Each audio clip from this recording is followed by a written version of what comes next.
All right, check 1 2, check 1 2. And for some reason the chat is not showing up. Why is that? Um Oh, wait, I wonder if it's because no, it should be showing up. Why is it not showing up? Huh. All right, check 1 2, guys. Is it showing? If you hear me, put something in the chat so I can see if test if the text is working, because for some reason it's not. Nothing's happening in the chat, and I don't know if it's because it doesn't. There we go. There we go. I think it was just a little bit slow. Anyway, that's working. The sound is working. Good to know. I'm trying a new setup with the audio on my end, because I do want to try to, like, what do you call this? Do ring fit or something. And supposedly I need like wireless earbuds, which I do have, but for some reason I've had issues with it cutting the audio off. I'm using the wireless earbuds right now, and it's a little bit weird listening to myself because I'm hearing all my internal internal voice instead of my, what oh, that's not supposed to happen. Hold up. Hold up. Let's get rid of this first. That's not supposed to happen. But yeah, I'm hearing my internal audio inside my body. You know, kind of how you hear your inner voice and stuff like that when you put earphones on, and you can't really hear yourself properly. That's kind of what I'm doing hearing right now, instead of my usual earphones setup where I can still hear myself, but it's not like echoing inside me. So you need to check that. You need to check, make sure that it's not cutting off audio. So we're good there. So hey, hello everyone. Hey GNG. Hey Panzer. Hey Salty. Welcome everyone. Welcome to the partner celebration for for this channel, which is a little weird if you think about it, because whenever you hear people getting partnered on YouTube, they're like at least 1,000 subs and so many hours. But we're doing at pre 1,000 subs, which is, like I said, it's weird. But that's because also partly, that's also because partly of how YouTube is doing their partnership stuff. If you're not aware of how it works, let me show that really quick. YouTube partnership guidelines. YPP guidelines. Let me get a screenshot of this. I did not think about this ahead of time. But how's everyone doing today? How's everyone doing today? I hope you guys are doing well on this weekend. I wanted to take this chance to talk about it a little bit and plans for the future, as well as do it over some food. Although it is it's like artificial food right now. So let me see. I thought it showed it here. Okay, I may have to get a screenshot from my actual YouTube studio. Replacement charger for deck arrived. Nice. I don't have a Stream Deck myself, but how's that working for you, by the way? Do you find yourself using it more than playing on the PC? I've been thinking about it for, if I'm out for whatever reason, like travel and whatnot, but I haven't really decided on. I have made a different purchase recently, which uh, is kind of hurting my wallet right now. But yeah. Okay, it doesn't show the. Let's see. YouTube partner program requirements. I think I was looking for the wrong thing. It doesn't really show where. Ah, here we go. Here is the. Here is the stuff. Let me grab those screenshots. I should have done this earlier because I know I was going to talk about it, but you know. No, where's the other level? Where's the other level? There's 2 levels to this. PC's always been weak AF, so could do small games and stuff from early 2000s. There's also the question of deck or rogue these days. I heard is it rogue or ROG? Crap. Let me get rid of that beat. I wanted the crackling ASMR, but the crackling ASMR apparently doesn't work too well. Let me. Oh, here's the one that we qualified for. This is the one I wanted to show. Grab that screenshot. Okay. Let's get some more ASMR going here. Hopefully that's not too loud. It sounds loud on my end, but it's not really that loud. I don't think. Oh wait, no, it doesn't even you don't even hear it because the desktop audio was cut off. You want Uton? Alright, I'll put the Uton on here, but it's probably gonna burn because I'm not gonna be paying attention to the cooking. Welcome, by the way, Reina. Okay. First things first before we get into any technical details. Thank you, everyone who are subbed to the channel and have stuck for so long for getting us this far, because I didn't think I would ever see the day that we would get you know, any sort of monetization on this channel. Now, technically speaking, excuse me. Technically speaking, I do have a coffee link for anyone who prefers to tip a little bit on coffee for you know, just because you want to, and some people have done that like on and off, and thank you for that, because that does cover for some of the things that we do on this channel. However, with the YouTube with the YouTube monetization thing, that does open up some other options for us. But first things first, if no one knows how the YouTube monetization thing... Okay, hold up. Maybe I shouldn't be cooking and talking at the same time. Let's let's put that aside. If no one knows how the YouTube monetization thing works, let me show you a quick graphic on that. Hold up. So this is the YouTube monetization that most people know about, right? 1,000 subscribers, 4,000 hours. There's also a category here for shorts, because shorts is now a thing on YouTube, if you guys haven't seen, because of TikTok, right? Because of TikTok. Though I did try actually doing like 1-minute videos before TikTok was even a thing, and for some reason they never took off. Maybe I should have stuck with it, but that was like a long time ago. Oh well, hindsight 2020, whatever. Even before 2020. Here's the actual here's the actual thing that we qualified for, and there's no fancy bars on this particular one, but as you can probably see, it says a minimum. Wait, that's for me. So as you can see, there's a minimum of 500 subscribers. We have surpassed 500 subscribers for the longest time. 3 valid public uploads. We stream like constantly, so clear that pretty easily. I don't know why that's even a requirement. But the roughest part, okay, the roughest part of the monetization requirements is the watch hours. I don't show you guys these watch hours typically on the what do you call this? Like, you know, some people I've seen after a YouTube stream, they'll post their watch hours on Twitter and stuff like that. I don't do that because like what's the point of showing that?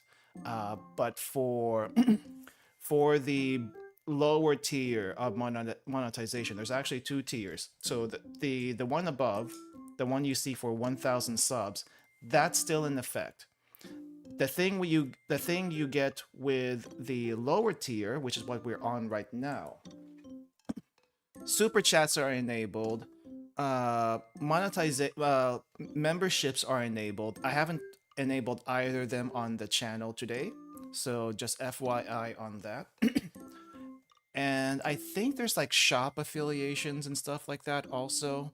So if I guess if I wanted to link you guys my Amazon shopping recommendations and stuff, I could also do that. Though like I guess I could do that even before then, or maybe or something else.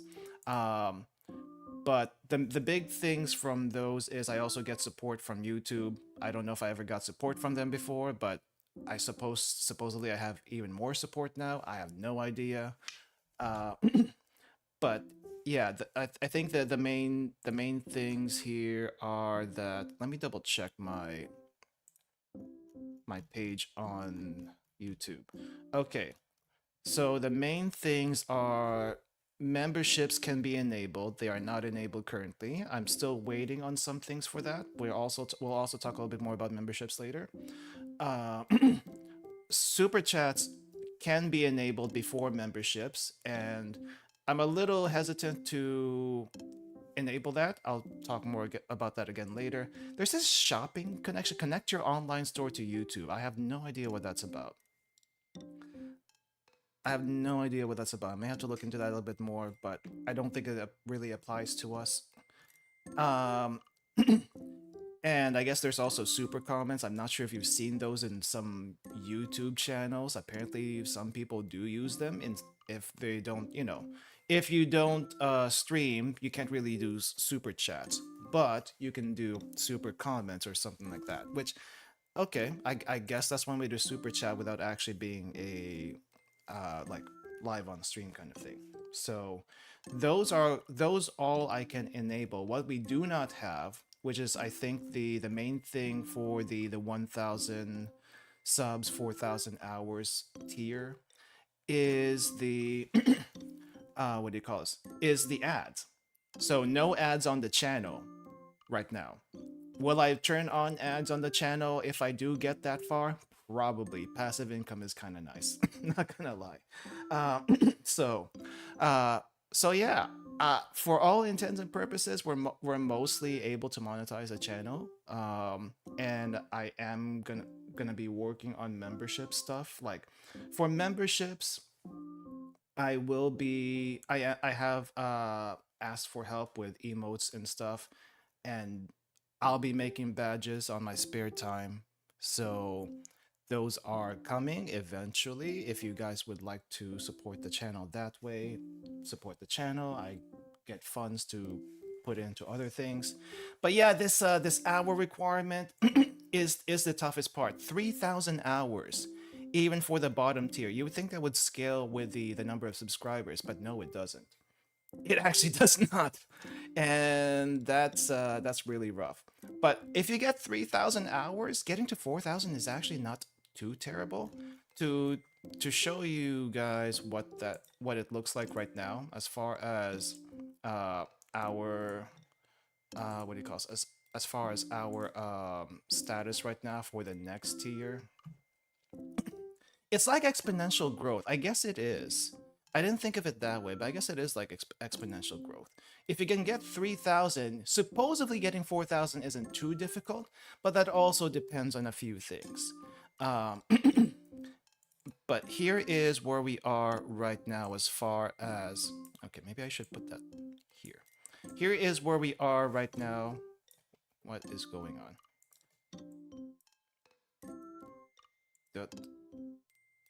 Here is where we are right now currently. Grab this just now. We are 860 subscribers, way lower than 1,000. And maybe at this rate we'll be able to get to 1,000 before the end of the year, which is not something I would have predicted at the beginning of the year. But okay, we might actually get there. Hours when I got approved was at 3,060. And this number was a little bit higher this morning too. So I'm guessing the algorithm was recalculating, shuffling things around, and it's now at 3,117. And if we keep going like this, we might be able to get the hours in a few months, but I'm not sure about the subs. The The subs might actually be the trickier part in this case. But yeah, those are the technical nitty gritty details. And as much as I would like to cook some meat over here in the yakiniku simulator, I think I need to actually cook for real. So get let me get this out of there, and let me actually cook something to celebrate because I'm kind of hungry. I need to cook for tomorrow, and this this has been pre-warming ever since we've been chatting. So I need to get started. Uh, but yeah, we're actually gonna cook today. We're actually gonna cook today. I wasn't planning on cooking today, but there is a recipe I want to try, so we're doing that. Let me move over to the table, and we'll get started. Actual cooking stream. It has been a while.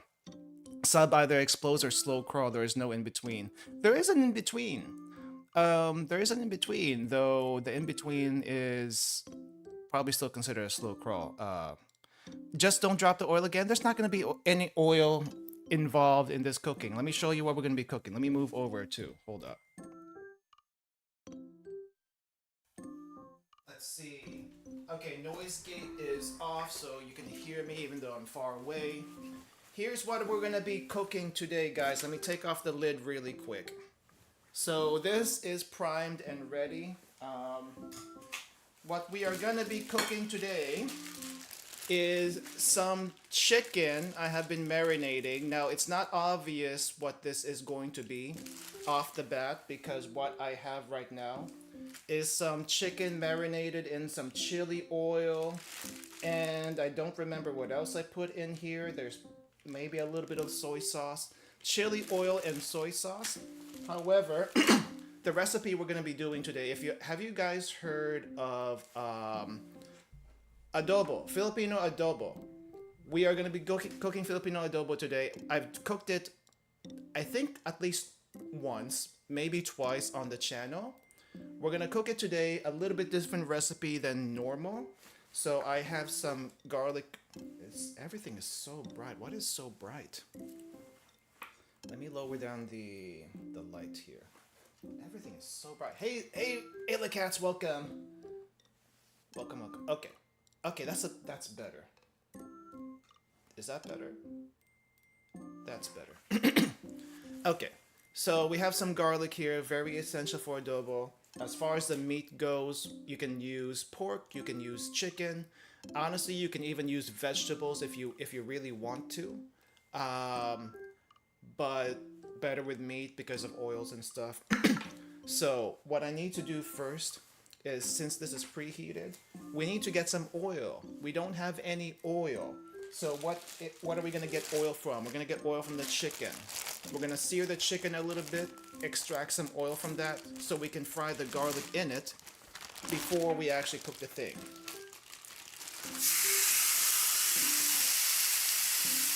Here the crispy. We're using chicken thighs, by the way. Chicken thighs, probably the best cut, though I guess also you can use, what do you call this? You can probably also use pork belly. Pork belly is another good cut. Anyway, these, okay, camera, it was a little wobbly. These garlic, they're kind of whole right now. I need to crush them before we use them. So down they go.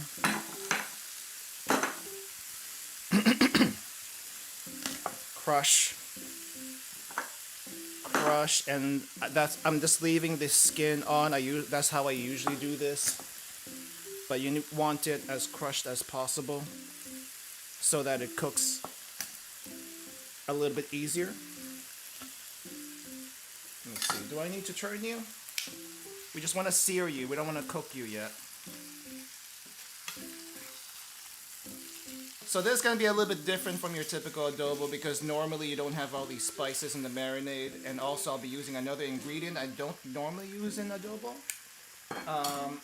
But I'll use it this time because I've heard about it and I want to give it a shot. With the skin, yes. You can do without the skin if you want to, but I do it with the skin. Besides, how am I supposed to extract any oil if I don't have any skin? That's just kind of impossible, you know?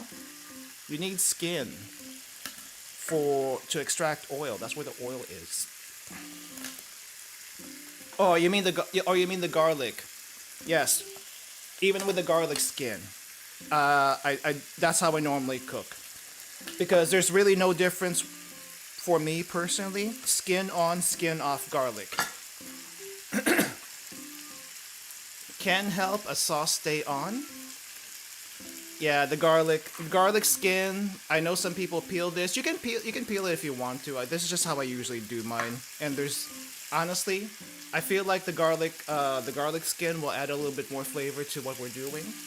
So that's what I'm going to be doing. Okay, I think this is browned enough. There's a little bit of pink still, but I'm not worried about that. So let's go ahead and take this off. We don't want to overcook the meat just yet.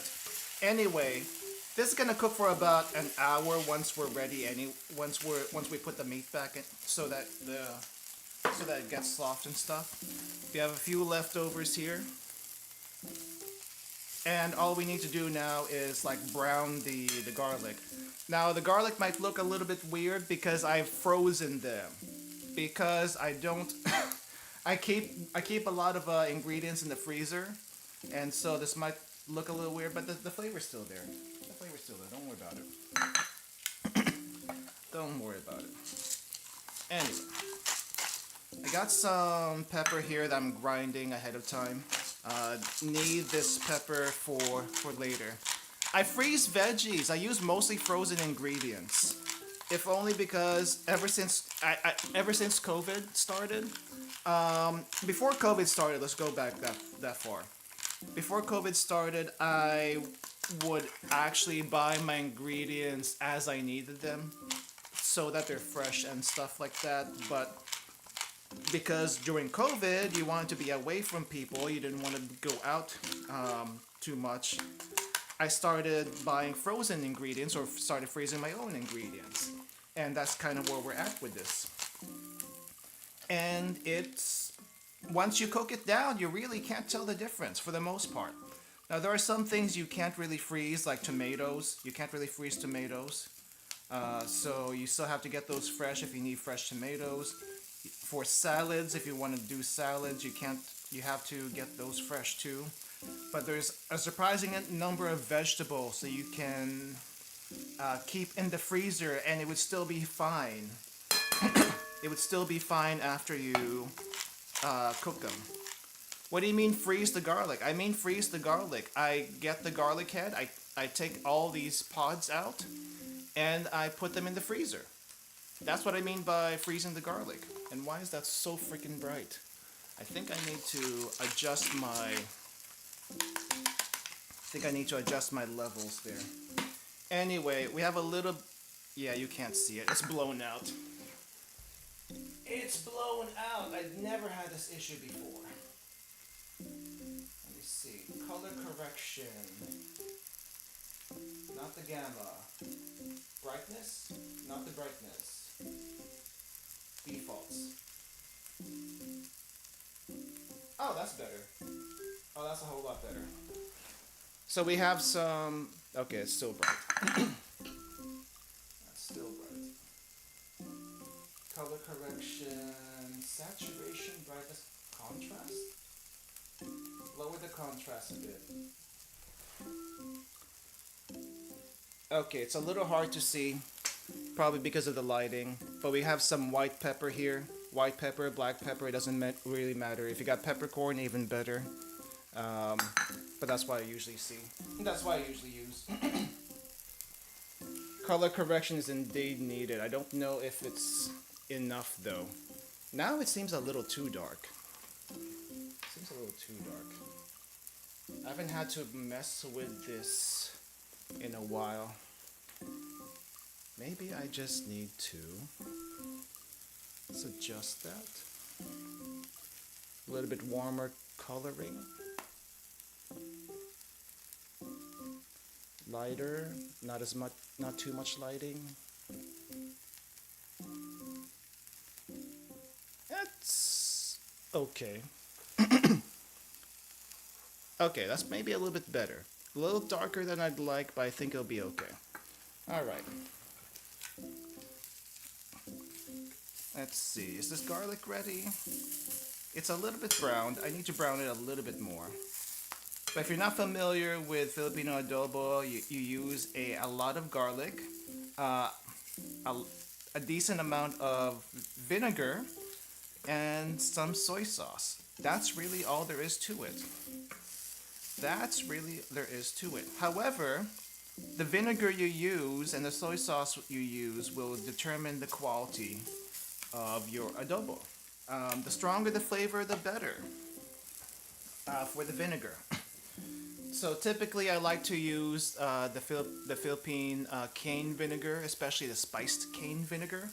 However, the bottle of spiced cane vinegar that I've been reusing and filling up for the past year apparently decided to grow a colony in the bottle that kind of looks like a disc of radish. No joke. It was about this big. It was white, translucent. I did not know that thing can grow in vinegar. And I was half debating, should I use it, should I not use it? I decided to toss it out because I did not know what the heck it was. And so instead of my usual spice vinegar, which is my vinegar of choice, we're gonna just have to use some apple cider vinegar. This is the next best thing. This is the next best thing to what I want to get. But yeah, just making sure this is done right. It's a very hardy, whatever that thing that was growing. I wish I could show you. I wish I could show you, but I tossed it in the trash and I don't want to take it out again. Yeah, I think this garlic needs to cook a bit more. Anyway, while we wait for this garlic to cook down, brown a tiny little bit more, does anyone have any particular questions regarding the monetization stuff? Anything at all? I had a whole list of bullet points, but I feel like I talked about all of it already. I talked about most of them already during that initial part of the stream, which I am super, super bad at pacing. I just really wanted to cook, and that was my celebration. But yeah. If your food starts doing something they're not supposed to, then yes, throwing it out is probably the best action. Yes. I was curious though what it was. I like if I had like a microscope or something. I think that would have been nice to check out and see what it is. But I don't carry a microscope. It's not something that I normally have anyway. It's not something I normally use anyway. The pathologists I work with do use microscopes, but they use it on slides, so it's a little bit different. Though I guess I would need my own slide to mount the specimens and stuff like that. Anyway, yeah, I think that's more or less ready. I mean, a food fauna review does sound like an interesting concept if I had a microscope, except I don't. And I don't know how much a good microscope costs, and I don't really want to use I don't want to buy a microscope that's a one-time use for the channel. I'd rather just cook food instead of review food fauna. But that does sound interesting. Anyway, alright, so here's the chicken back in. I think the garlic is fine. I'm just gonna leave the garlic on the bottom there.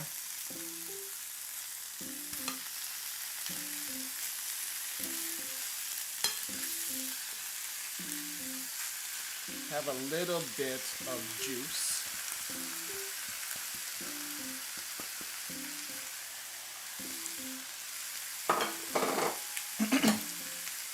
Another thing we need to do is add the white pepper on top. We need to add more white pepper. That's not nearly enough white pepper. Not nearly enough. Now this is my own personal adobo recipe. You can use it if you want to. You can change it up if you want to. The main things you're gonna need are, again, protein, garlic, vinegar, and soy sauce. That's a regular one. However, there is one more ingredient that you don't normally associate with Filipino adobo, but it is an actual thing elsewhere, and I do not know where that thing is. I thought I brought it in. Wait, did I not bring it in? Hold up, I need to go to the kitchen. I thought I brought it in here.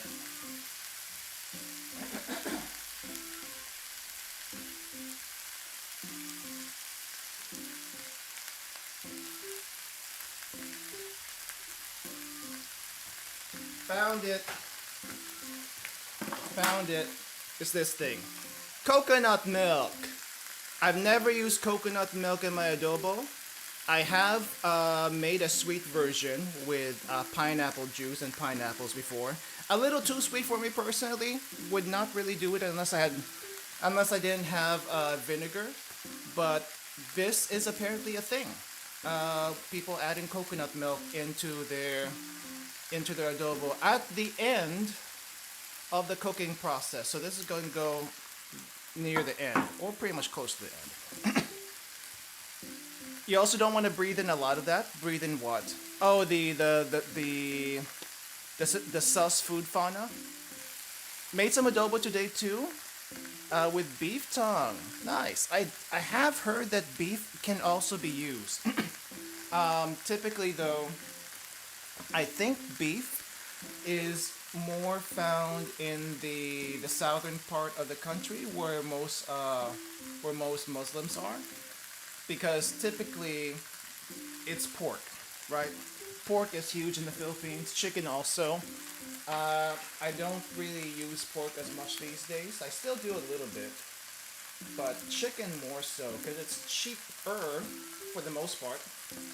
It's cheaper for the most part. As well as, I don't know, it's a lot juicier. It's a lot juicier. Supposedly better for you. I think it just tastes a little bit better too. Okay, let me turn this over because I want to pepper this side also.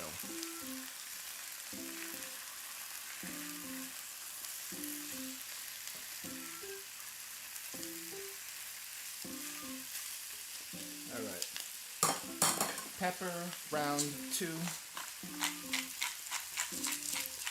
Wait, it's supposed to be open.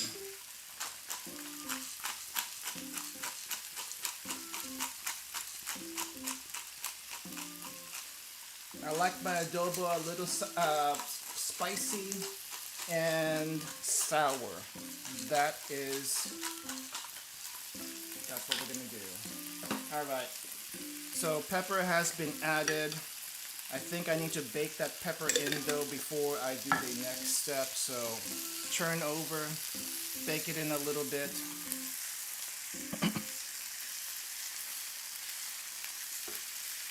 I think what I need to do for most of the cooking process is cook this skin side down so that we can really crisp that skin up, or at the very least, you know, have that render a little bit.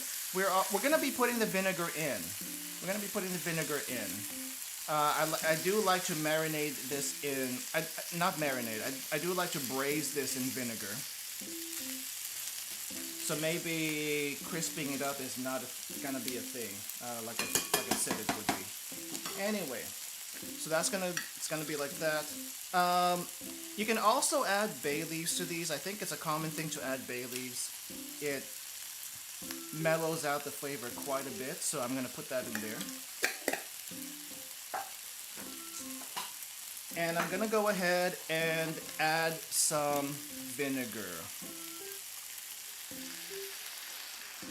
Now I'm kind of just eyeing this and maybe getting like about half the volume, like half the height of the ingredients here.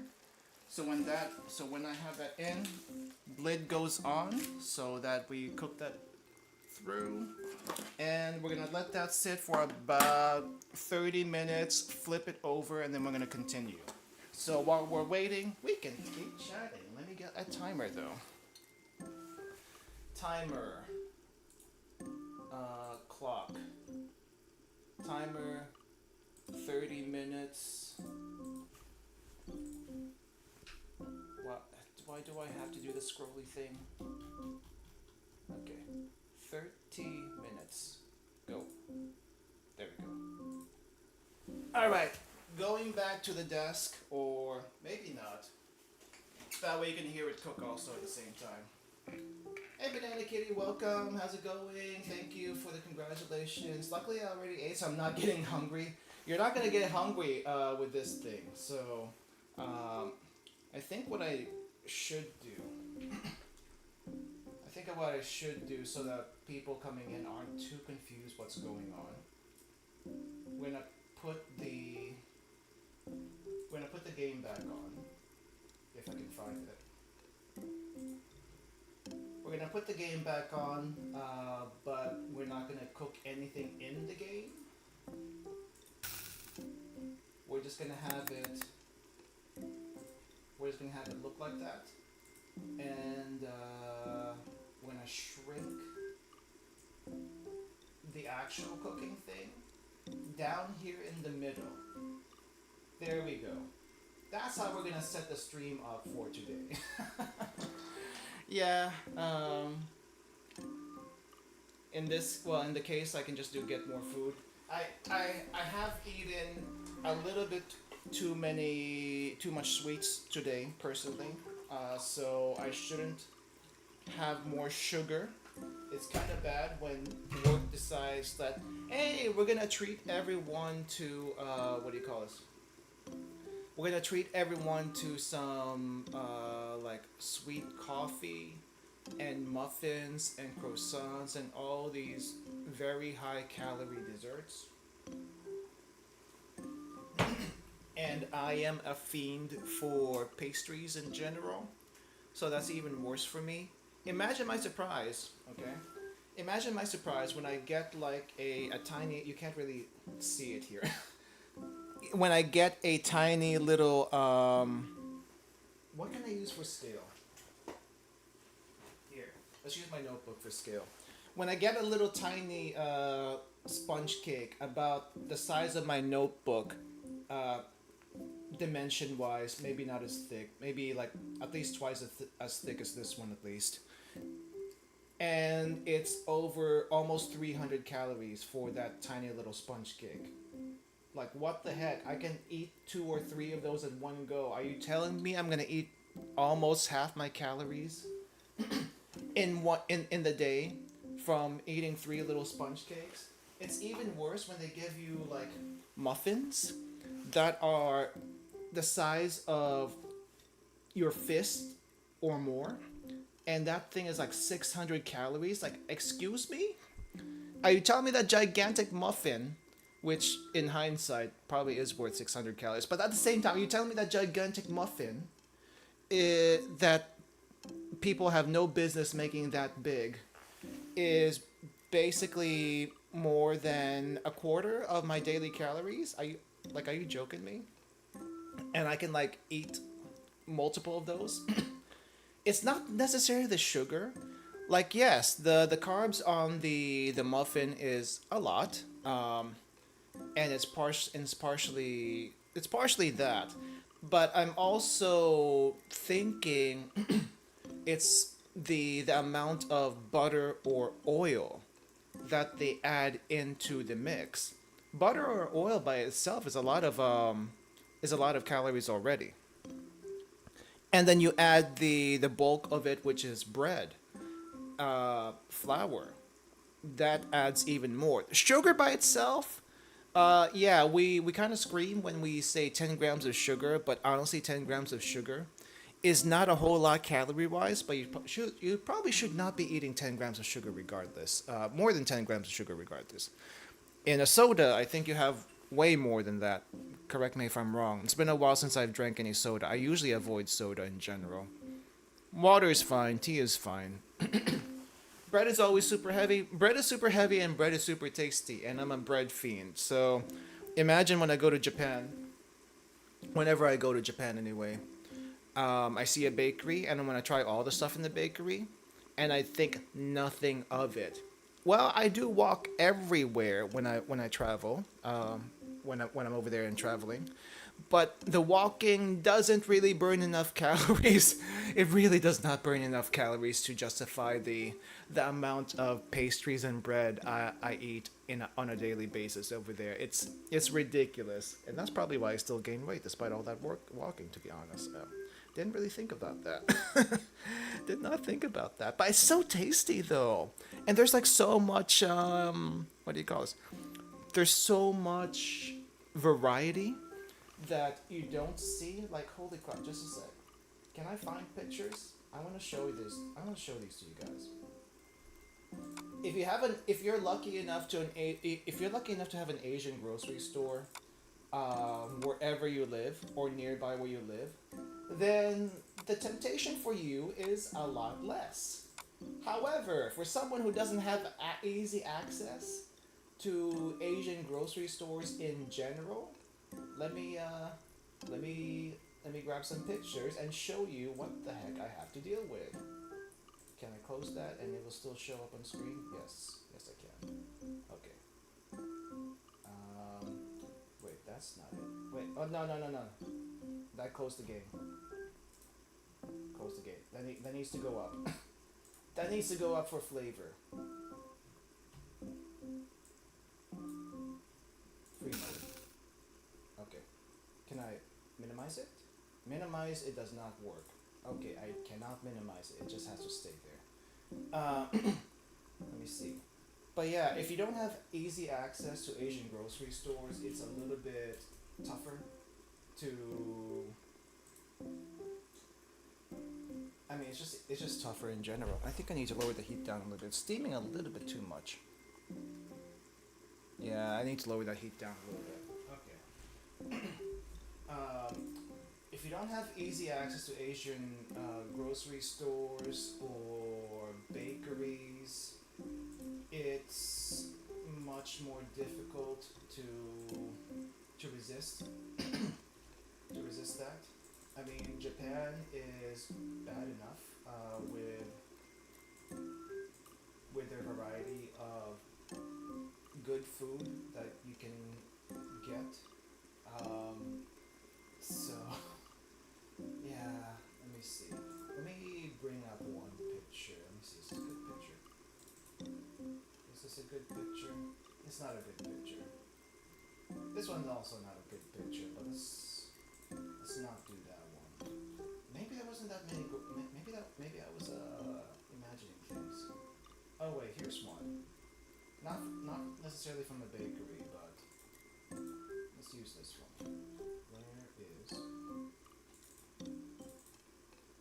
Not necessarily from a bakery, but this there's these little cheese tarts. I think they have an actual shop, but there's a small store in Akiba, right next to Radio Kaikan, that you can go to and pick these up. I don't actually remember if they're still there. I feel like they're still there, but I can't exactly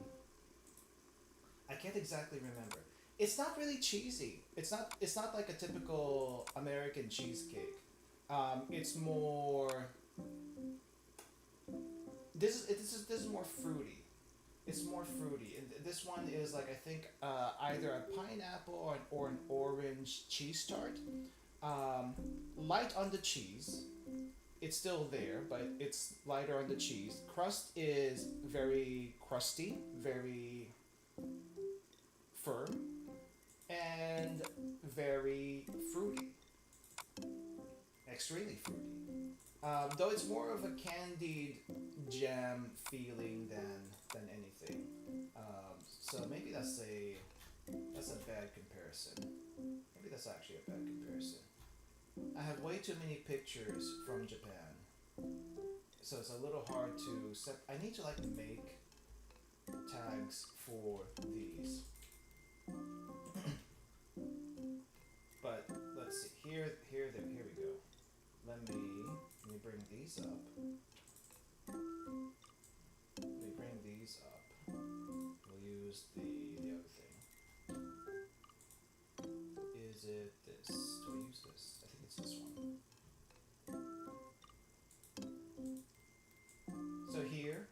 have some individually wrapped cake donuts. It does look a little bit weird to see donuts wrapped, I guess. Because I mean, if you're from the U.S., you see donuts in boxes all the time. It's like, why would you wrap donuts?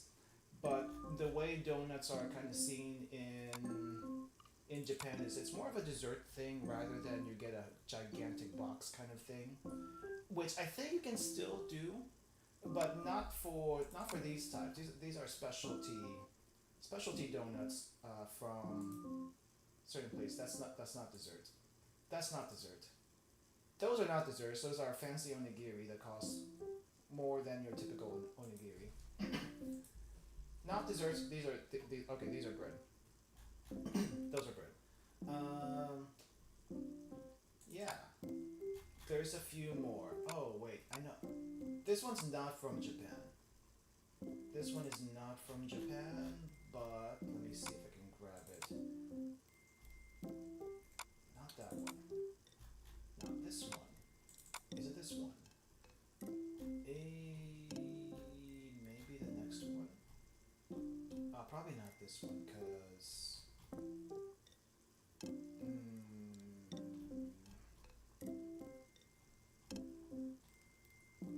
Oh, it might actually be this one.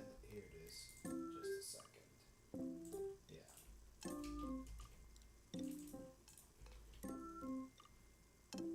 Alright. This one. Bread galore! Bread galore! Even the fancy pastries on the side. Fancy pastries, more bread, more pastries, more bread, more pastries. This is in Korea, by the way. But Korea and Japan, they have both the same love for baked goods, and if you don't see this on a daily basis, it is very difficult to resist. At least I find it very difficult to resist. And it's, yeah, let's just say I want to try them all, but you know you can't try them all because you have to eat other things during the day, and you can't just fill up all on bread. But it's still nice to give it a shot. Like, I'm not sure what these little donut looking things are, but those are pretty good. These I think are milk bread kind of things, milk bread balls. Some other things over there that I can't really see. The ones that really caught my eye are these little. The ones that really caught my eye are these like pies that are already cut in half. Now, depending on the pie, I guess, like if you get an American pie, the filling spills all over. But I think this is a different kind of pie where it's like flat, and the inside is more firm. So it's not like jam or anything like that. It's some sort of it's an apple filling though. This one's an apple filling. I think this might be called a gâteau somewhere else, but I'm not entirely sure that's correct. But you probably have seen this style of pastries before, and you see the middle here is a little bit more solid than your typical pie. But I wanted to try those, did not get a chance to try it. That's the worst part of finding a place with good food or sweets. You want to try everything, especially if it's not a place that you've been to that often. So yes. Let me see the timer. How long has the timer gone? We still got about 15 minutes before I turn it over. A lot of cornstarch there. Not that I am aware of. Corn is not really a thing in either Japan or Korea.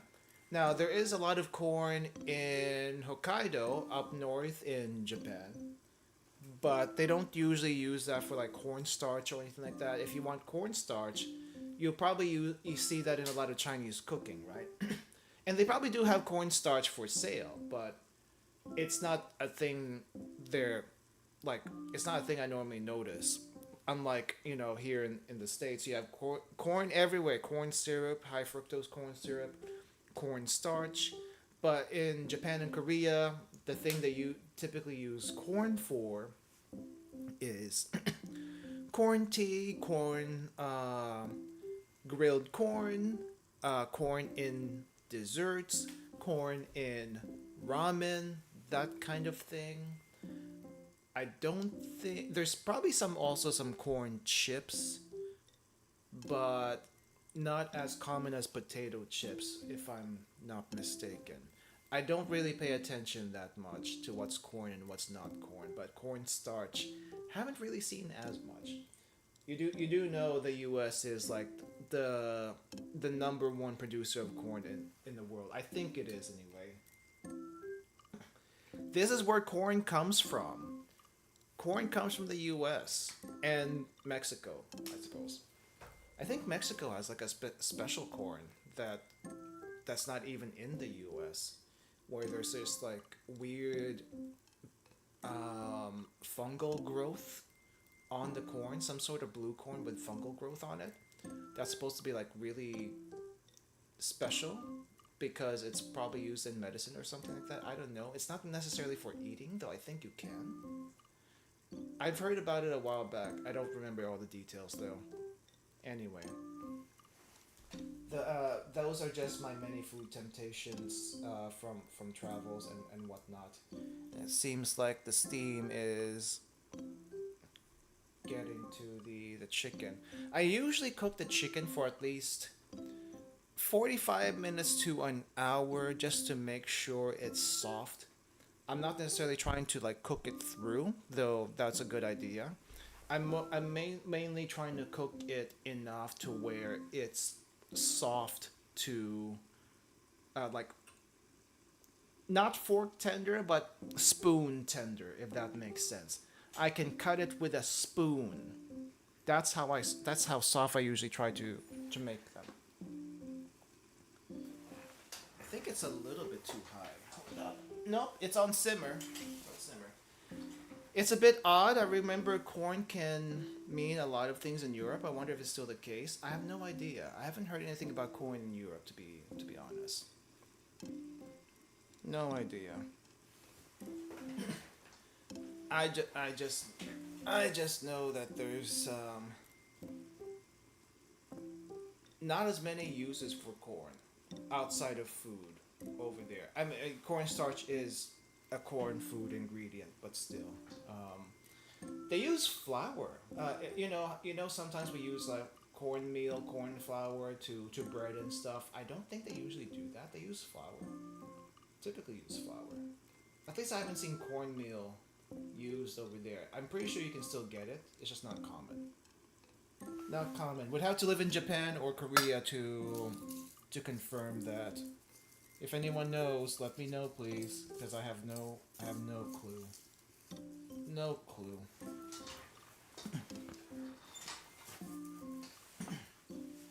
But yeah, okay. So regarding the partnership stuff, I think we already talked about most of the stuff in the first 5 minutes of the stream, which is really bad of me, but it is what it is. But yeah, content-wise, I don't think I'm gonna be. Well, earphone fell out, but that's okay. Content-wise, I don't think we're really gonna change anything that we're already doing. I mean, I'm still gonna be trying different things here and there as usual. I know some people like to gate like content behind membership and stuff. I don't really want to do it, but I don't really want to do that. But I guess if I go on a trip or something, anyone who's a member might see some like travel photos. I might put travel photos on memberships. No promises there because I'm not sure if I'm gonna do that or not. But it would be kind of weird, I think, if I started posting travel photos on the normal community tab. So yeah, I guess if you're a member, you might see that. I don't know. I know some people do some special ASMR and stuff, or like watch-alongs and memberships, or movie watch-alongs. I don't know. That's not really my thing, to be honest. But the most I can offer you guys, or at least the very least I can offer you guys as far as memberships, are just emotes. I know we have BTTV, but not everyone uses BTTV. And I think in BTTV we don't. There's like limited slots anyway. Um, but with the memberships, I can at least give you that some emotes to use for the channel and only in the channel.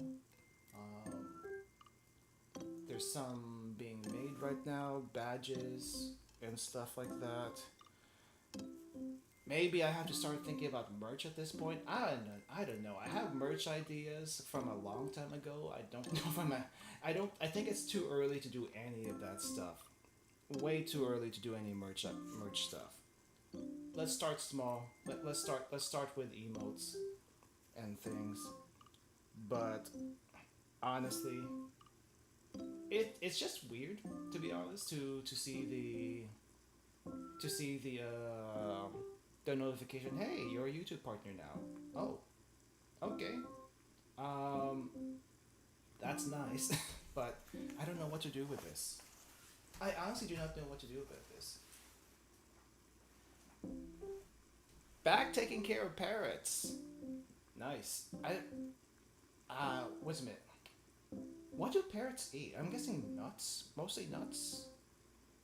That beak has to be used for something, and I feel like it's nuts. I don't know if they're carnivores. A group of a group of parrots is called a pandemonium. Because they talk so much, is that it? I mean, if that's the case, why do they call a group of crows a murder? I think that's one of the things I never actually looked into. But a group of crows is a murder. A murder of crows. I don't think they actively kill anyone though, or anything. Parrots eats all sorts of stuff. Do they eat any meat? If you give them a mouse or a rat or some meat, would they eat that? Probably because associated with death. Probably true.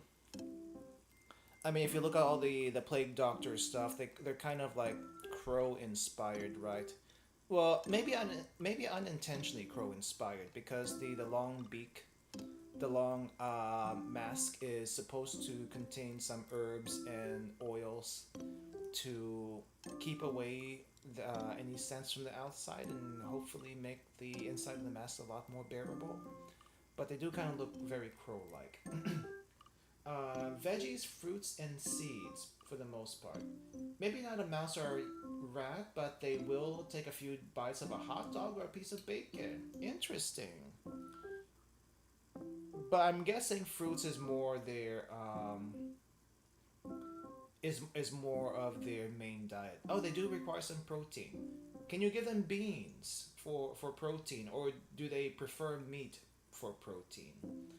I honestly don't know what the inside of a bird's mouth looks like. I know there's a beak, but I don't know if they have like teeth that can grind the meat. I assume they just kind of swallow the meat whole. A little bit bad for energy conversion and stuff like that, but I assume they eat it whole. They eat bugs in nature, so that's their protein. Ah, bugs. That makes sense. Bugs are easier to digest for birds than meat in general. Though you do have the raptors that do eat meat. And when I say raptors, I think eagles count as a raptor. Eagles, ravens, falcons, those kinds of things. Don't ducks have some sort of teeth? I'm not entirely sure. I know one of the birds have some sort of teeth, but I might just be imagining that. They also can get a bit of protein from seeds and beans. Beans I do know has protein. Seeds though? I thought seeds were mostly carbs for some reason. Because an endosperm is mostly carbohydrates, but I guess there might be a little bit of protein. Unsure. My general knowledge facts fail me right now. They don't have teeth, but they have this palate thing in the upper part, and they use that to grind stuff. Ah, interesting. Maybe that's what I'm thinking of. That's probably what I'm actually thinking of. They also eat eggs. I mean, eggs, fair. Um, you can just like crack the egg a little bit and gulp that thing down. We can do it too, by the way. I have eaten raw eggs before. It's I haven't done it recently, but fresh raw eggs are actually not bad. Not sure if I do it regularly, but they're not bad once in a while. My grandparents on my mom's side used to have a chicken coop. It's not there anymore, but I remember my grandfather from that side giving me an egg to just drink straight out from the shell when I was younger, and I thought it was okay. Then again, I was like 4 or 5 at the time, but I thought it was okay even for a 4 or 5 year old trying something like that. It was warm. It was warm, which means it probably came straight from the chicken pretty early in the morning. It was also dark, so I guess like there was not much sun. So I guess it was also pretty early in the morning. Hmm. But pretty sure you can do that with eggs as long as they're fresh enough. Funnily enough, mine can't eat avocado since it's toxic. Avocado is toxic to parrots, really? Huh. Interesting. I don't eat avocado out of principle, but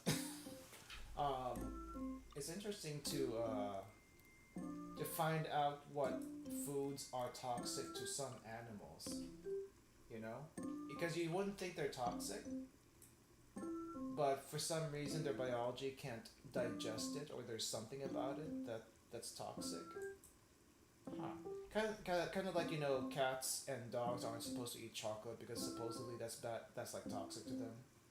I think onions also are are bad for cats and dogs, but I'm not exactly sure why they're bad in general. It's almost 30 minutes, so I'm gonna go ahead and flip over the chicken. Hold up. Let me. Let's get a zoom in on that. All right. That's a lot of steam. That's a lot of steam. All right, so let's go ahead and flip this over. You see that the chicken skin has browned a little bit despite it being soaked in vinegar. So that's kind of nice. There's a little bit of browning also from the earlier cooking. The chicken also has shrunk quite a bit now from the cooking process.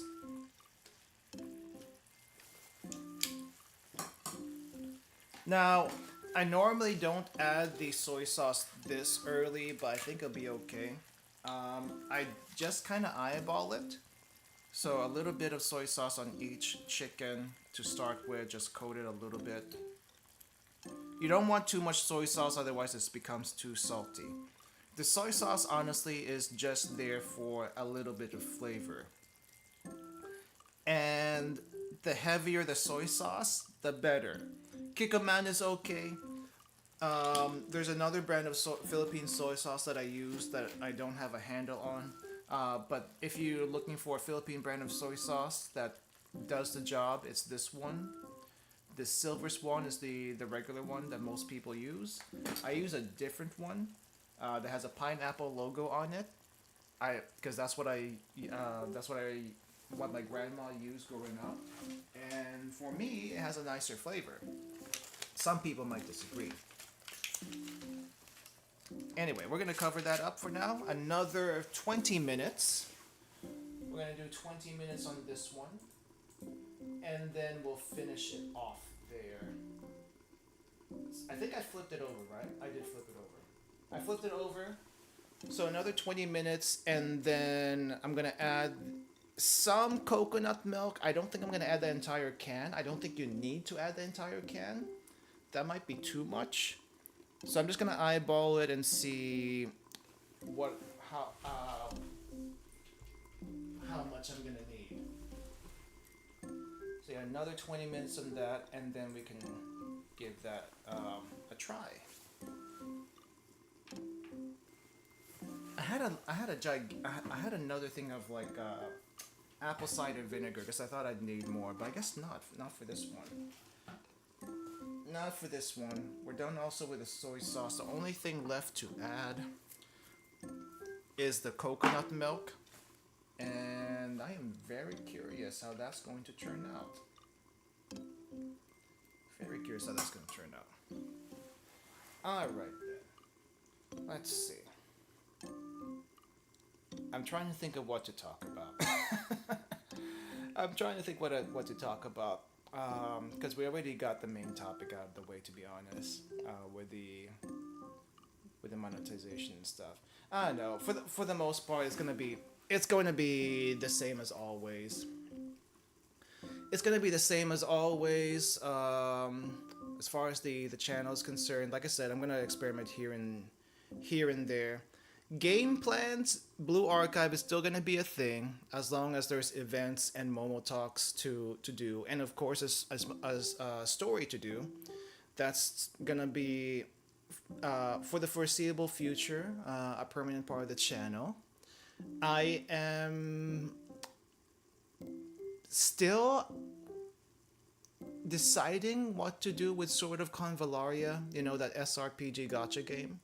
An event dropped today, and for them, I mean, I do like its core gameplay as far as the strategy RPG portion, but the grind in the game is it doesn't feel good to me. But that's also because maybe I'm like doing 2 gacha games at one time, which I probably shouldn't be doing. But I don't know. I'm still kind of curious where the story goes. I'm gonna at least do some story before I decide, you know, either to keep it or drop it. In the meantime, the grind continues in Sword of Convallaria. So there's that, and I'm trying to decide when to stream it. Because I guess here's the other thing I probably should have mentioned. I'm trying to get my streaming days down, because right now I've been streaming anywhere between 5 to 6 days a week, typically 6 days a week, and I don't know how I got to that point. I started out at 3 or 4 days a week of streaming to keep a balance between what I do on stream and what I do off stream. And now that I have like video ideas that I want to do, I can't keep streaming almost every single day. Now on the weekends I can stream a little bit in the morning and then do video stuff at night. I can still do that, so maybe that's not as big as of a deal as I'm quite making it. But on Mondays, right? Mondays when we have our longer series streams. Like right now we're doing Shibuya Scramble, 428 Shibuya Scramble. I do those in 4-hour blocks because if you try to do a visual novel in longer than a 4-hour blocks, I feel like it gets a little bit overwhelming. Before that, though, I was playing, what was it? Reverse Collapse Bakery Girl, which is another strategy RPG. However, you can't really do that in 4-hour blocks because holy crap, there is a lot of stuff that happens in that game, and the missions take so long, and so I end up streaming that for 7 to about 8 hours at a time, which if I didn't do that, we would still be playing that game up to today. Honestly, we would still be playing that. Now, as much as I enjoy it, I have a lot of material to go through. And how long did that actually? What was the actual um, time for that one? Let me see. Let me see. Reverse collapse total play time was about 111 hours. For comparison, other long games I've played, Lobotomy Corporation, I did those in roughly about 6 hour blocks, which is total playtime on that one about 118 hours. Though I did play a little bit after I was done with the game, so um, maybe let's say about 100 hours for that. And then there was also Library of Arena, same devs. That one was about over 200 hours. Also, about 6 hour blocks of uh, per stream. So yeah, if I do those regularly on longer days, I don't have much time to work on anything else. So I need to find a balance for personally to work on projects off stream and do stream stuff. So it's hard for me to go lower than 5 days, to be honest, because there's so much stuff I want to do on stream. So I'll, at least for now, try to cut it back from 6 days to 5 days, which means that I might have to drop some content. I did do Japanese learning on Sunday mornings, my time, for a while, and I haven't done those because I've been falling behind on my lessons, and I need to get back on that. Not necessarily streaming it, but my personal lessons for Japanese learning before I can even think about doing that again on stream. So there's that. But there's also a few. There's this one app called Wagutabi, which is a really really nice game slash app for learning Japanese. For basically, it teaches you how to like speak, read, and speak and read the language very very well compared to everything else I've seen so far. Definitely better than Duolingo. It's probably the next best thing for learning Japanese without actually being in Japan, which says a lot, to be honest. And they have a new update for their beta version that I've been wanting to get around to. So not sure if when I'm gonna do that. Either hopefully soon, maybe this weekend or later. So I want to get on that. I think I want to make Wagutabi at least a regular thing on the channel. If they have even more content, because as much as I like doing the WaniKani stuff on stream, I don't think WaniKani is helpful for anyone learning Japanese, to be honest. Like, yes, WaniKani is made to review kanji.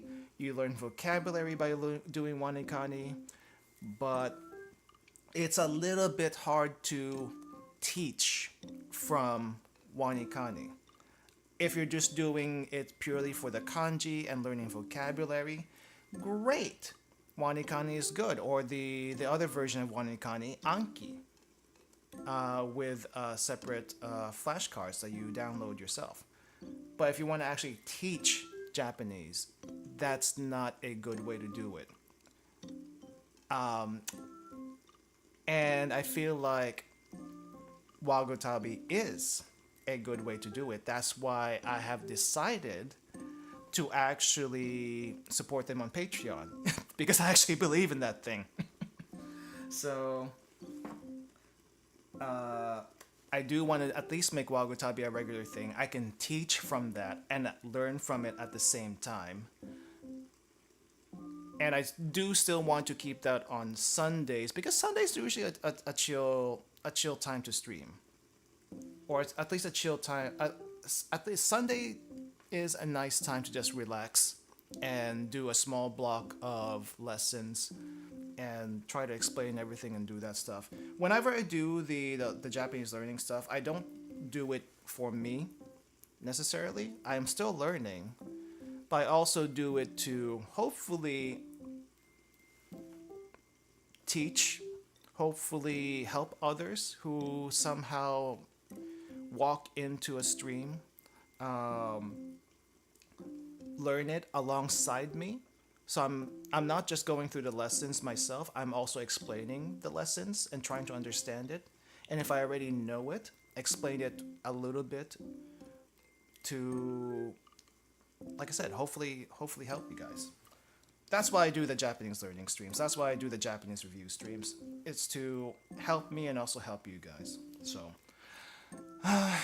but that's, I mean, it's not going to be like a regular thing. It's definitely whenever there's something to do. I still want to do the long streams on Mondays because I have a lot of long games that I need to get rid of from my backlog. And hopefully they're interesting to you guys too, so I do that. Blue Archive. I think I've gotten in the habit of doing that twice a week these days. I do want to make it at least one day a week. Twice a week if I have an idea for another stream, or there's a few ideas I have for Blue Archive that I want to do as a video. It might make more sense as a video rather than a stream. Still debating on which way to do it. So again, I need time off stream to make a video. Like right now, I have a video that I recorded a couple of days ago for Blue Archive, but I haven't had time to work on the video since recording it and cutting it up. I haven't done any other editing on it, and I really need to do that. So can't do it today, can't do it tomorrow. Can I do it on Sunday? Yes, I can do it on Sunday. Ideally though, I would have gotten it out on Wednesday when I did the recording, but I didn't realize how much editing I needed to do, and editing a 10-20 minute video takes 10 times as long or longer to actually make the video. Depending on how simple or depending on how complex you want to make the video, it takes so long to make it. Like those 1 minute videos with all these weird ass editings that people do with all the weird jumps and animations. A 1 minute video can have 10 plus hours of work behind it. It's crazy if you think about it. Even the Beluga videos, I'm not sure if anyone has seen the Beluga videos with the Discord comedy skits. Those videos look very simple, and for a 1 to 2 minute video, you could probably think, hey, how much work does this actually take? It takes a lot of planning. It takes maybe not too much editing, but it's also, I guess, depending on their workflow, it could take at least 5 hours or more. I want to bet the guy takes at least 5 hours to make 1 2-minute video. Just saying. But there's also a lot of planning and stuff to behind that. So, and I've been needing to work on video making anyway. So yeah, I need time to make videos. Maybe eventually I'll do like 4 days of streaming in a week, but I think 5 is the best I can do with all the things I want to do. I still want to do Zatsu / food / whatever the heck this is on Fridays. Today was supposed to be, if you look at the regular schedule, if you've seen the regular schedule, today was supposed to be a mahjong and chat day. Didn't do that today. I was originally also going to do check out Mecha Break today. Mecha Break is, I think, a free PvP game on Steam that I've been kind of interested about. I've heard some mixed opinions about the game itself, but I'm still kind of curious. So we'll check into it at some point, hopefully next week, because I don't know how long the beta test is going to last for. But originally this was supposed to be Mecha Break today, in place of Mahjong. And do I still want to do Mahjong on stream? Yes, but I might have to rethink about actually doing Mahjong on stream and maybe do something else where we can just, chat, catch up, and all that stuff. So there's that. 2 days of non-gacha streaming for games. Monday, I've already mentioned. Thursday, I still want to keep that to shorter games I have in my backlog. So it's going to be a mix of different things. And when I say shorter, it doesn't mean it's not going to be like multiple parts. We just finished Coffee Talk, which was about three streams long. And they're going to be hopefully at most roughly around that long. Otherwise, if it's any longer than that, well, it might as well be on a Monday stream. Is my feeling on it anyway. So, yeah, schedule wise, it's still probably going to be the same as usual. I still do want to make the weekend the main Blue Archive day. Like I said, at least one Blue Archive stream per week, and maybe a video or another stream somewhere else in the week.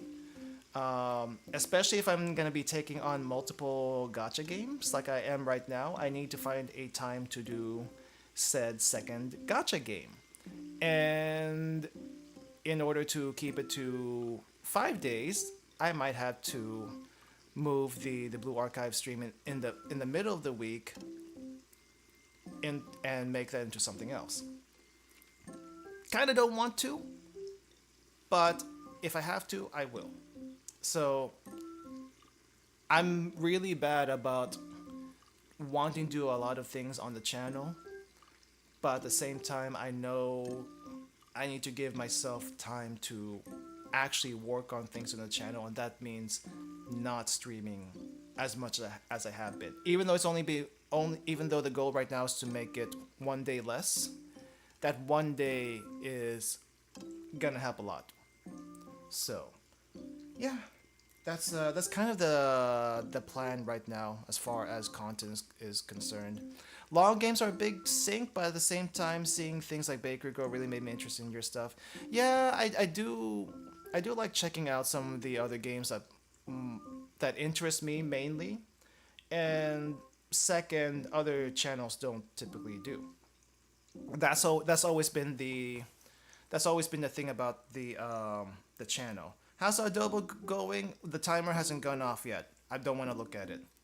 I don't know how much time we have left. Let me see. How much time do we have on the timer? We have 1.5 minutes. It'll be fine. It does smell really good now, though.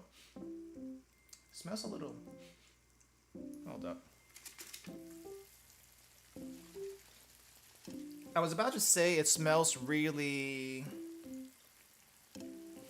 dark. And when I say it smells dark, almost burnt, but I don't think that's the case. Let me turn off the timer so it doesn't go off.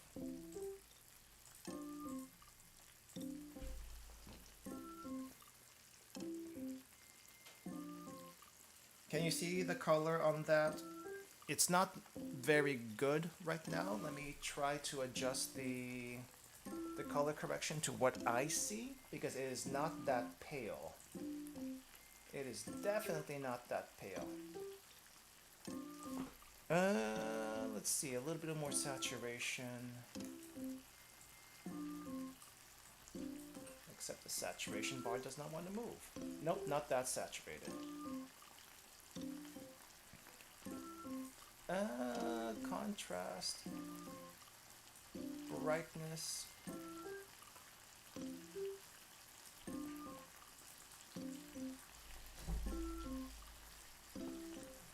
I feel like it's still not quite color accurate, but that's pretty good right there as far as what the camera is showing. Should be pretty good right there. Let's see.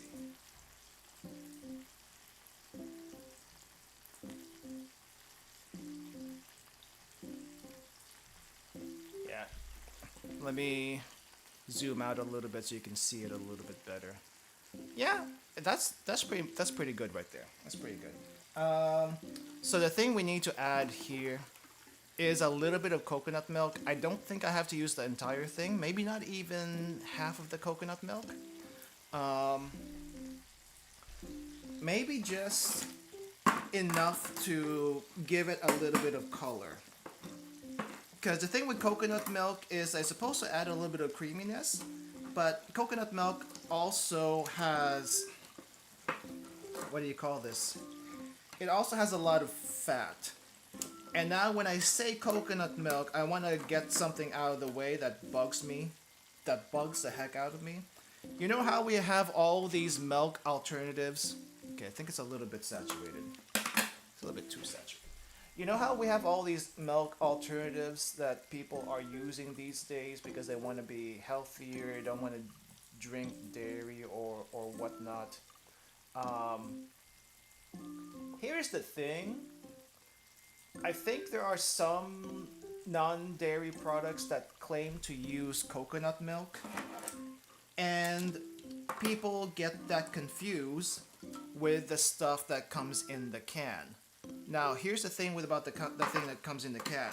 The thing that comes in the can, you can cook with. The coconut milk / coconut cream, which is a thicker, which is a richer version of the coconut milk in the can. You can cook with that. The coconut milk that you might sometimes see in the frozen, in the not the frozen, in the refrigerated section, along with your oat milk, almond milk, soy milk, and all that stuff. You cannot cook with that. Someone tried. I did not. But someone tried to use that and it ended up horribly. So don't do that because it's not the same thing. Definitely not the same thing. Okay. I think I need to add a little bit more vinegar. Depending on how much liquid you want here. It could be more soupy or less soupy. There are most recipes that do this. Will add water at some point. I don't do that. I don't do that. Thanks for the tip. Thanks for the tip. I'm gonna add a little bit more vinegar, just to loosen up the bottom of that pan. Not too much though. But just loosen it up because I think I've smelled it burn a little bit, which means there's some sugar and oil on the bottom of the pan that's burning, and I don't want that. Now, I wanted the garlic to cook down for sure, and I think that's still too thick. That's still too thick.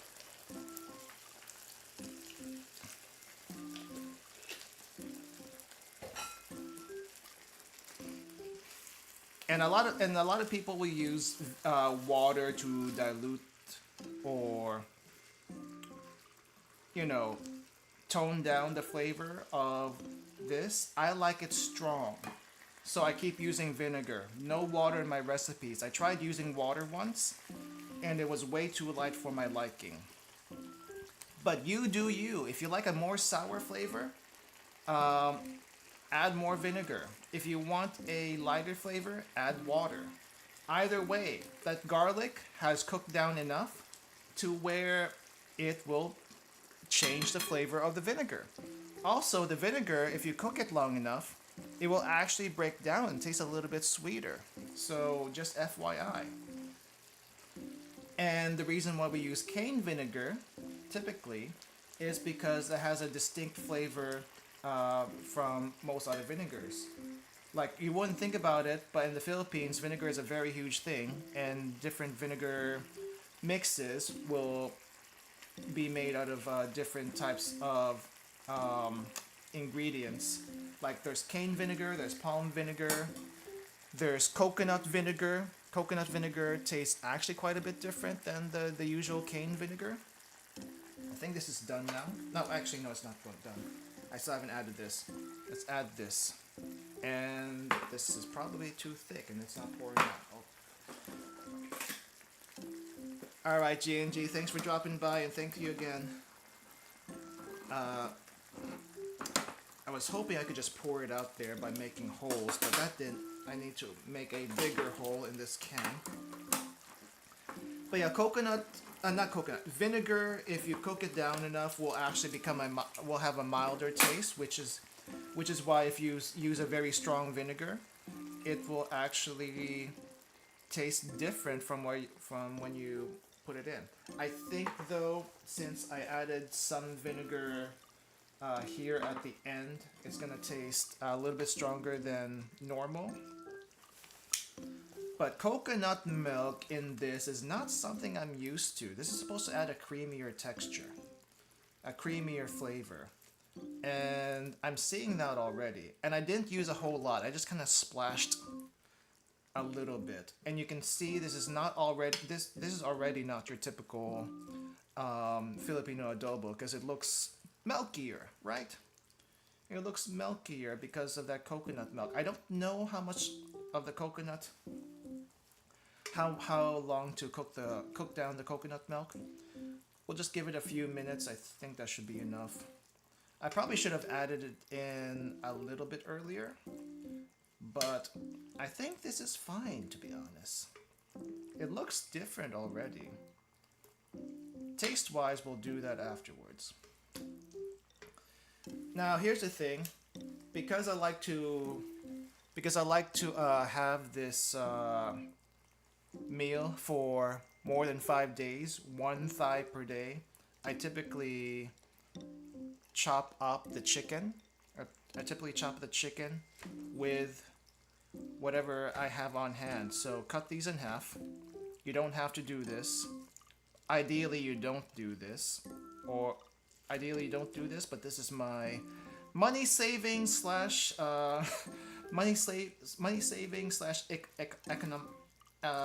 frugal living tip. Make the chicken really tender, make the chicken thigh really tender, cut it in half, and then spread the sauce all over. It works just fine. However, I probably will get 1 whole chicken thigh worth of meat regardless of what I do to this. So this just makes it a little bit easier to handle. Yeah, sure, you're not consuming all that fat that comes with the milk, but you are now ingesting God knows how many other chemicals. Yeah. With the, are you talking about the milk additives? Yes, you're right. I mean the milk alternatives. Yes, you're right. I think these ones that come in the cans, this coconut milk that come in the can, is, let me see, let me double check. It says coconut, water, and guar gum. Now, you can get coconut milk without the guar gum, but get the coconut milk in the can. That's the best for cooking. Kind of like, you know how they say if you're gonna use chocolate in baking, don't use the Hershey's chocolate bars. Use the baker's chocolate because that's the pure chocolate without any other additives. No added sugars, no added what do you call it? No added oils or anything like that. Just whatever percentage of chocolate in the bar, and you use that, and then you can adjust everything to your liking. Same thing with this. Just use pure ingredients. That is the main thing. Now, there are recipes where using not pure ingredients is actually the preferred way of doing it. But in general, we want to use pure ingredients because we want to do this correctly. And I think this is ready. Let me just get a little bit of taste of that broth. This is a lot more There's a lot more broth than I'm used to. The heat is already off, by the way. But I think because we had quite a few liquids, especially the coconut milk, the extra vinegar I added in here, because it was getting a little too thick, and also the soy sauce. A lot of that already reduced and concentrated, and like I said, you can use water, but if you use water, you lose a little bit of flavor. But that's up to you. There's honestly, it's really hard to mess up. Anyway, let me try this. It looks very oily, and it probably is. And I don't typically taste this straight from it because you usually put this over rice. But let's try it. Interesting. That is a flavor profile I am not used to. I taste the vinegar, which is a little sour. I taste the garlic that's been cooked down, which is nice and mild and smooth. And then there's this other thing with the coconut milk, which I'm used to tasting in curry, but not used to tasting in here. It's not a bad flavor profile, to be honest. I'm gonna have to eat more of this to find out whether or not it's something I keep doing in the future. But I do now have a open thing of coconut milk, and I have to figure out how to use this somehow. I think I should like make curry like tomorrow, or no, I can't do it tomorrow. Make curry also this weekend to use up the rest of the coconut milk, because I can't make a second batch of this. That's just that's just not happening. That's just not happening. But let me see. I can't use this plate I have out because I put some raw meat in there. It was, well, maybe not raw meat, but it was like it was, what's the word? It was browned, seared a little bit, but it wasn't cooked all the way through, and I put it on the plate. I shouldn't probably use that plate to taste with. I do have another bowl here where we're going to try the food, and I have some rice already pre-made before the stream. So I'm going to use that. Use whatever rice you want. White rice, brown rice, it doesn't matter. Long grain rice, jasmine rice, maybe not basmati. Basmati is a little too expensive and a little too hard for this. What I have right now is medium grain Japanese rice because this was actually on sale and I can't get jasmine rice around here. So a little bit of rice. Usually I'll do a bit more than that.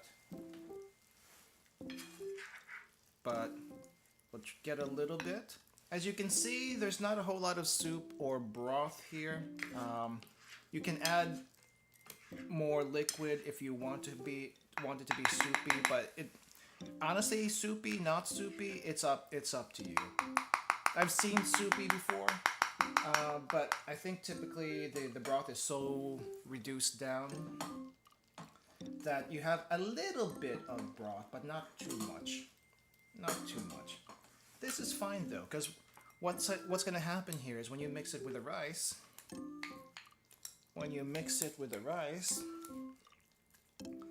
that flavor is going to get all over the rice. And it's going to be a pretty darn strong flavor. And you see how soft that chicken meat is with just the spoon. You want it to be tender enough that you can just scrape off the meat. Again, adobo, you can use pretty much almost any protein you want to. It'll work out. You can beef, chicken, pork, typical ingredients. Shrimp is also a thing you can use. Fish you can use, maybe not salmon, that's too strong of flavor. I think tilapia or catfish can work. Vegetables can be adobo, by the way. So if you're vegan, you can also, or vegetarian, you can use vegetables in adobo. You just need to make sure the basic ingredients are garlic, vinegar, and soy sauce. Those three. Experiment, because adobo by itself is just a cooking method. Really, it's just a cooking method. That's all it is. Anyway, let's give this a try. Chicken, rice. The garlic has disintegrated in here. There might be some little bits and pieces floating around, but it's basically disintegrated. And the only thing left of the garlic are these husks. And the husk, you can't really eat, but they add to the flavor. At least I think they add to the flavor. You can try without it. It's fine. Anyway, let's give it a shot. Let's give it a shot.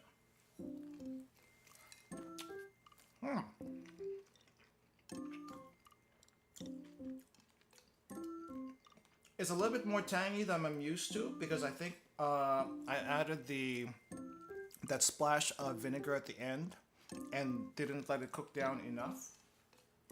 But if I had more vinegar at the start before it cooked down, I think the flavor would have been a bit milder. All the other stuff though,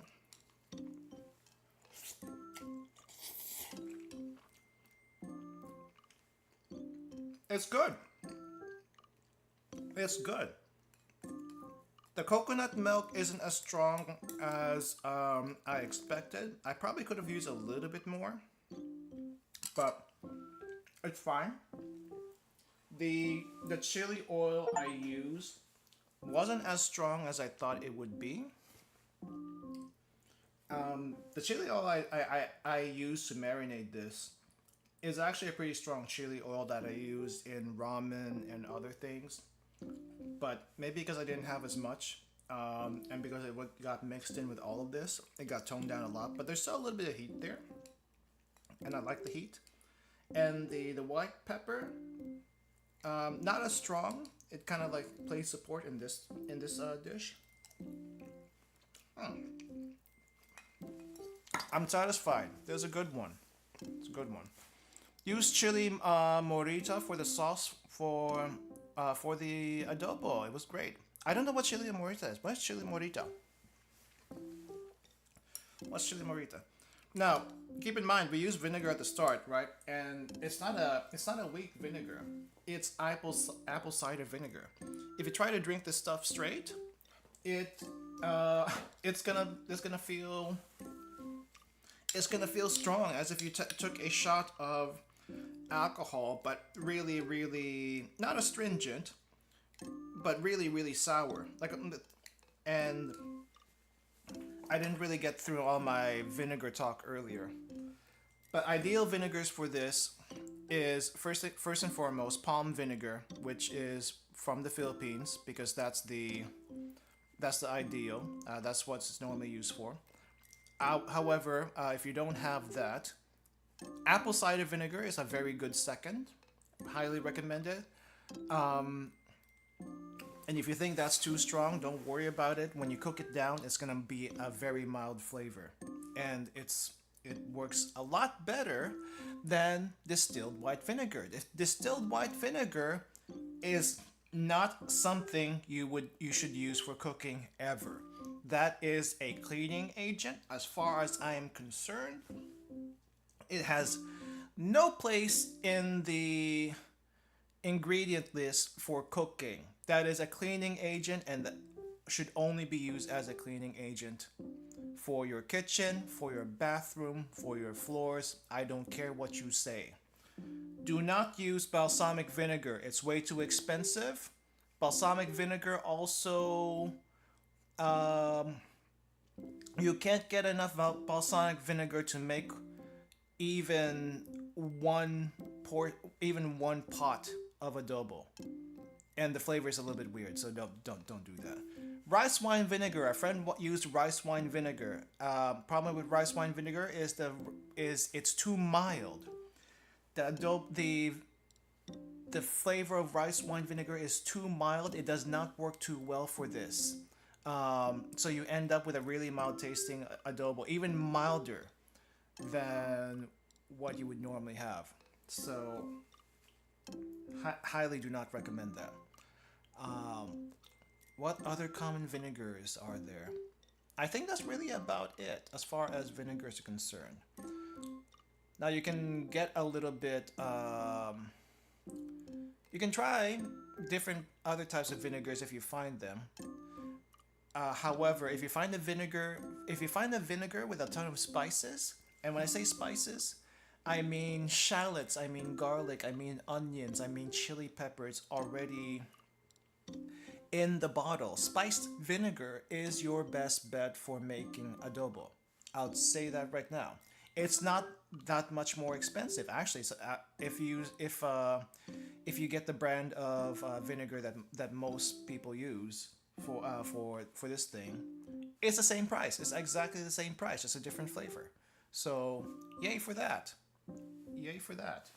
Um, what else? There is also another type of Filipino vinegar called tuba. Tuba, no, not tuba. Pinakurat. Pinakurat is another type of spiced vinegar. Um, but the difference between that and the other spiced vinegar I just mentioned is it has ginger, and the ginger gives it a different flavor profile that is good for dipping. You could also probably use it for this. However, pinakurat is a little expensive for cooking. So just FYI, but I imagine it would be really good if you can afford to do that. Yeah, I think that's about it. I'm gonna pack this up, put it in the fridge, have it for lunch tomorrow. Spicy, at least a variety of bell pepper. A bit spicy, not too much. Okay. Speaking of which, speaking of vegetables, normally you don't do vegetables in adobo. Like I said, you can make adobo, you can adobo a vegetable. But if you do this kind of thing, you don't normally see vegetables. You can if you want to. It's just not common. If you do put any kind of sort of veggies into it, I've done mushrooms. It's not a vegetable, but I've done mushrooms. I've done potatoes. No leafy greens. I would avoid that.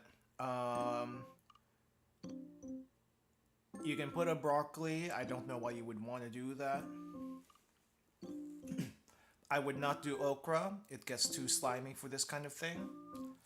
Um, I would stick with mushrooms and potatoes. You can experiment and see how it works for you. I give you that permission. Just keep in mind if you use mushrooms or potatoes, that those mushrooms and potatoes will absorb most of the liquid, most of the flavor, and be very concentrated in that little piece that just cooked. That little piece of mushroom, that little piece of potatoes will be very concentrated with its flavor. Here, it's very spread out. It doesn't penetrate the meat too much. It basically coats it, but because of the starches, it will absorb it and make it very, very strong. And you might regret that. You might regret that. I made a very strong version of what I just did today. Put some mushrooms in it, and the mushrooms absorbed so much flavor it was hard to eat. Put some bitter melon into it. You know what? That's probably a good experiment to try. If you put bitter melon into this, it might make the bitter melon edible. I if I had a place I could get bitter melon around here, I would try it. But I don't. So until then, no bitter melon experiments from me anytime soon. Worth a try though. Like I said, it might make the bitter melon edible, and I do not like bitter melon at all. I haven't found a way to make it edible. I just don't know how you work with that. Why do people like it so much? The reason why it's so bitter is because it's so concentrated with vitamin C and other nutrients, but holy crap, there's too much. It's too bitter. I can't. I cannot. Supposedly there's a way to do it. But nah, it's not for me. But you did make a good point. Maybe cook it down like this. It might make it edible. Anyway, do you guys have any questions regarding stuff that we're gonna do going forward or anything like that? Questions about memberships, questions about anything that just anything in general with what we've done with what I've mentioned already. I think for sure when I'm ready to open up memberships, I will let you guys know if you want to do that. Oh, I guess the one thing I didn't mention, I could have enabled super chats today if I really wanted to. The problem with YouTube though is that they take like 30% off whatever you donate. So let's say you donate $10. $3 goes to YouTube, $7 goes to me. If you use a coffee link instead to donate to me, I think about 6.5% goes to PayPal because it goes to PayPal, and 93.5% goes to me. So overall, better use the coffee link if you want to support monetarily. Now again, you don't have to support monetarily. That's totally up to you. And I'm still trying to figure out what to do with membership stuff. The most I can give you guys with memberships right now, when that comes out, are emotes for the channel, and I hope you like the emotes when they do come out. I have a friend who is working on them, and I am trying to be patient. Trying to be patient about that. I will make a few emotes myself. But I'm not an artist, so I can only do very simple ones. And I can do badges, I hope. I'll be making badges between now and whenever membership opens. Which is interesting because these things are very, very small. But I have to make them on a big canvas before I shrink them. And seeing how they shrink sometimes, I don't know how that's gonna look at all. It'll be interesting. It'll be interesting. But yeah, maybe. So for now, I'm not gonna turn on super chats or anything like that. When memberships happen, I'll turn on super chats then. I think that will be appropriate then. Right now, if you want to donate, please use this coffee link instead. And when super chats are available, please also use the coffee link instead, if you prefer that.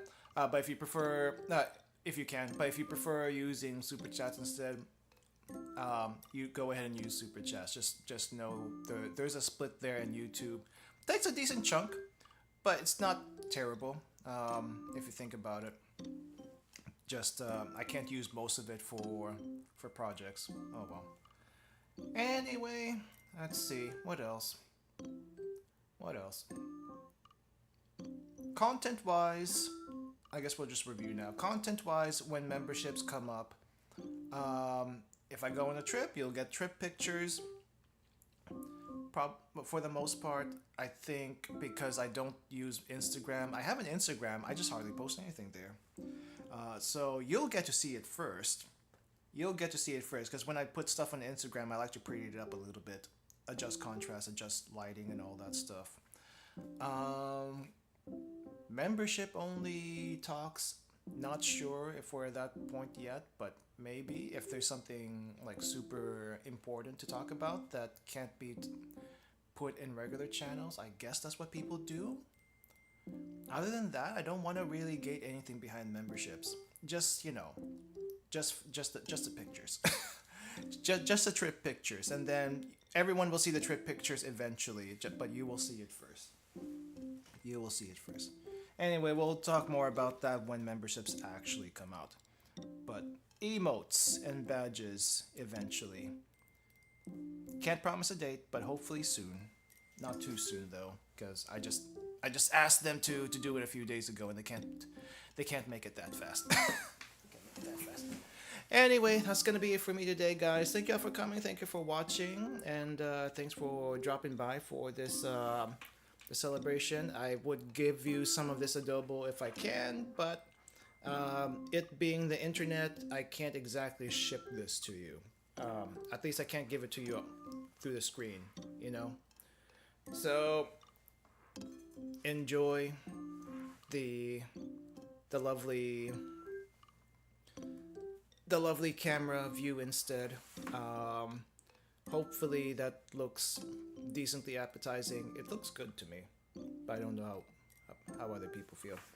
I'm gonna finish the bowl I have right now, and I will see you all next time. Feel free to use the recipe I made today. Feel free to make adjustments to the recipe to suit your taste. Just keep in mind the pointers and stuff like that.